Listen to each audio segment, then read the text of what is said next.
again, we've been asked to write this more simply. So I'm going to try to condense this down into one trig function.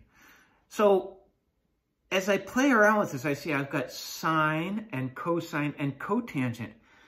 The theme with these little games we're playing now in this chapter, and soon when you're doing proofs, is the better you know your identity, the easier these problems become.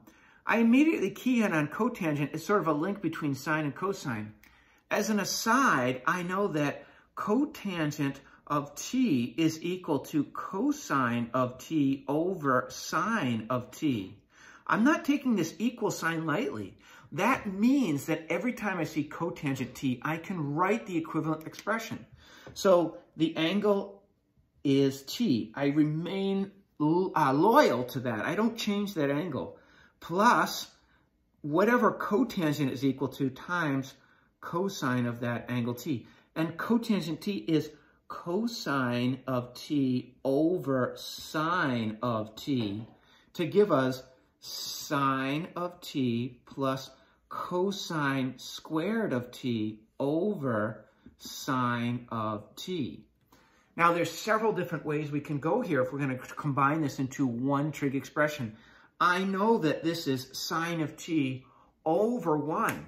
If I want to combine two fractions, I need them to have the same denominator. So in order to elevate this to a denominator that's equivalent to this, I have to introduce sine of t, because that's going to be our common denominator. Well, I can't just multiply the denominator by sine of t. I have to introduce a fraction equal to 1. So I've done that, and I show that. So this becomes, look, I'm just taking little baby steps. Sine squared t plus cosine squared t, and this was over sine t, and this was over sine t.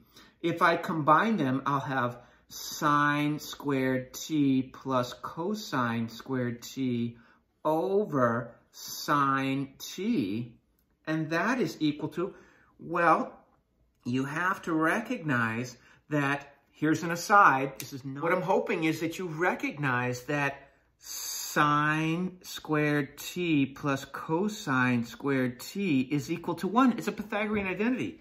So I can say that this is equal to 1 over sine t, which is the same as, if you know your identities, these become so easy, cosecant of t. And we are done. I've simplified it. I've condensed it to one trig function.